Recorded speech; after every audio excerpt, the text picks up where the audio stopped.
सृष्टि बचपन से ही दिखने में सुंदर नहीं थी, लेकिन अमीर बाप की बेटी सृष्टि पर उसकी माँ जान छिड़कती। मेरी बेटी कितनी प्यारी है, भगवान सबको सृष्टि जैसी बेटी दे। सृष्टि धीरे धीरे बड़ी होती है।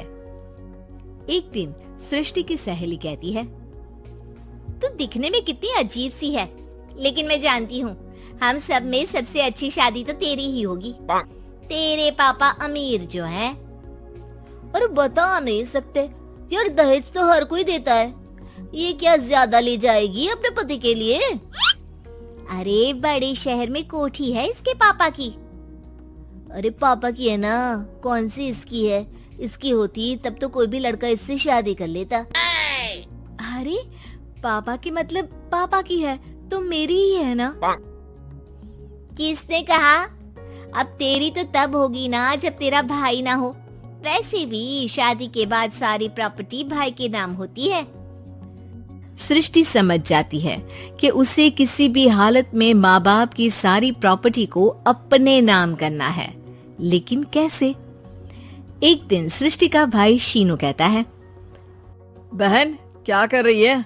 तुझसे एक बात करनी है। अरे हाँ करना, मैं तो तेरी बहन हूँ। बहन मेरी लाइफ में ना एक लड़की है, बहुत अच्छी है। मैं सोच रहा हूँ माँ और पापा से बात करूँ शादी के लिए। सृष्टि को समझ में आ जाता है कि भाई की शादी होते ही भाभी उसे एक दिन भी घर में बर्दाश्त नहीं करेगी। क्या बात है भाई, बताना कौन है वो? यार वो बहुत अच्छी लड़की है, पढ़ी लिखी है, मेरे साथ जॉब भी करती है। बस एक प्रॉब्लम है। प्रॉब्लम? क्या प्रॉब्लम है भाई? यार वो शादीशुदा है, लेकिन उसके पति ने उसे सिर्फ इसलिए छोड़ दिया क्योंकि उसके माँ बाप दहेज नहीं दे पाए। सृष्टि ये सुनकर न जाने क्यों खुश हो जाती है।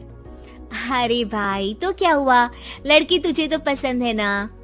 शीनू को लगता है कि बहन उसे समझ रही है।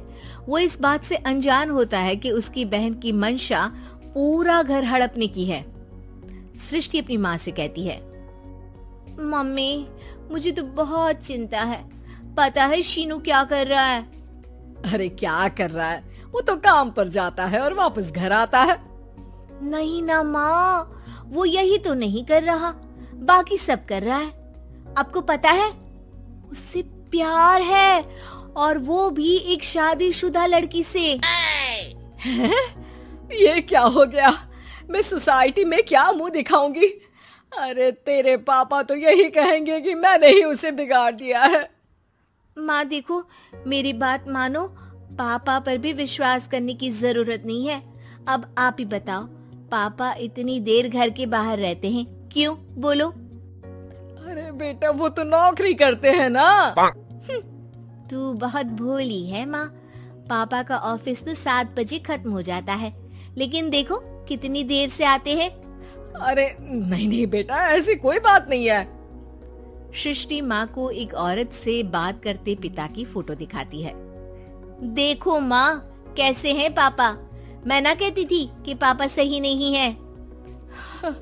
मैं तेरे पापा से बात करूंगी, दे फोटो मुझे। ओ माँ, वो तो डिलीट हो गई। लेकिन चल, तूने तो देख लिया ना। पापा से बाद में बात कर लेना, और हाँ मेरा नाम बिल्कुल मत लेना। हाँ माँ। अब क्या था, सृष्टि के माँ और पिता के बीच झगड़ा होना शुरू हो जाता है। सृष्टि के मन में क्या चल रहा था कोई नहीं जानता था। एक दिन, माँ सृष्टि के लिए एक लड़का देखा है, वो लोग शाम को उसे देखने आने वाले हैं। और हाँ माँ, एक खुशखबरी, मैं और पापा मिलकर एक नया बिजनेस ट्राई कर रहे हैं। शाम को लड़का आता है, सांवले रंग का। सृष्टि को तो बिल्कुल भी पसंद नहीं आता। लड़की की माँ कहती है, लड़की का चेहरा तो कोई खास नहीं, लेकिन अगर मेरे बेटे को आप लोग सेटल कर दें तो मैं उसकी शादी आपकी बेटी से करवा दूं। सृष्टि को लड़का बिल्कुल पसंद नहीं था। उसे भाई पर गुस्सा आ जाता है। लड़के वालों के जाने के बाद कहती है, माँ देखा शीनू मेरे लिए कैसा लड़का लेकर आया, न दिखाने लायक न सुनने लायक, सेटल भी नहीं, वो भी हम करे। अरे माँ, मैं जानती हूँ ये मेरी शादी किसी भी घर में क्यों करवाना चाहता है। अरे कैसी बात कर रही है बहन, तूने तो देखा ना, लड़के को मैंने ही मना कर दिया तुझसे शादी के लिए। जिसने लड़का बताया था उसने उसकी बहुत तारीफ की थी। बात आई गई हो जाती है, लेकिन सृष्टि का मन शांत नहीं होता। क्या करूँ, कुछ समझ में नहीं आ रहा। मेरी शादी हो गई तो ये लोग पूरी प्रॉपर्टी शीनू के नाम कर देंगे, मेरे हाथ तो कुछ लगेगा ही नहीं।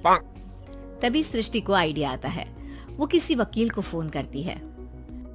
जी देखिए, अगर आपके मम्मी पापा का तलाक हो जाता है तो आपके पिता की आधी प्रॉपर्टी आपकी माँ के नाम हो जाएगी, फिर उसे वो किसी को भी दे सकती है।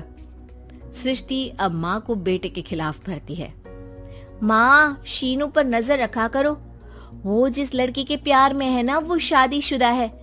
यहाँ आएगी, सारा पैसा, रुपया, जमीन, जायदाद सब हड़प लेगी। पापा का भी हाल तुमसे छुपा नहीं है। ऐसा ना हो कि मैं और आप एक दिन सड़क पर भीख मांगे। हे भगवान, मैं तो जीते जी मर जाऊंगी अगर ऐसा हो गया तो। ऐसा हो गया नहीं माँ, ऐसा ही होगा। अभी समय है, आगे का सोच लो। मैं तो कहती हूँ पापा से आधी प्रॉपर्टी लेकर अलग हो जाओ। पापा की आधी प्रॉपर्टी भी हम लोगों को अगर मिल जाती है ना तो अगले 7 जन्म सफल समझो। बेचारी माँ बेटी के कहने पर पति से तलाक लेकर अलग हो जाती है। सृष्टि अब पैसों से गाड़ी और अपने दूसरे महंगे शौक पूरे करने लगी। उसके दोस्त भी उसके पैसे इस्तेमाल करते। सृष्टि, कल तुम कहाँ थी? मैं सारा दिन घर पर अकेली थी। तो मैं क्या करूं? मैंने ठेका तो नहीं लिया है ना तुम्हें संभालने का। माँ को सृष्टि से ये उम्मीद नहीं थी। वो बैठकर रोने लगती है। वहीं उसका पति यानी कि सृष्टि के पिता आ जाते हैं। मैं जानता था कि तुम्हारा यही हाल होगा, तो आपने मुझे रोका क्यों नहीं? मैं रोकता तो तुम रुकती क्या? सृष्टि के कहने पर तुमने मुझ पर अपने बेटे पर शक किया, लेकिन तुम ये भूल गई कि कैसे हम दोनों ने मिलकर जीवन में इतना सब खड़ा किया। माँ पति के गले लग जाती है। मुझे माफ कर दीजिए, मैंने आपकी कमाई का एक बड़ा हिस्सा गवा दिया। कोई बात नहीं, तुम साथ हो तो मैं ऐसी 7 प्रॉपर्टी खड़ी कर दूंगा। तभी वहाँ सृष्टि आ जाती है रोते हुए। माँ, मयंक ने मुझे छोड़ दिया। वो बोल रहा था जब तक मेरे पास पैसे थे तब तक ही वो मेरे साथ था। पापा, माँ, मुझे माफ कर दीजिए।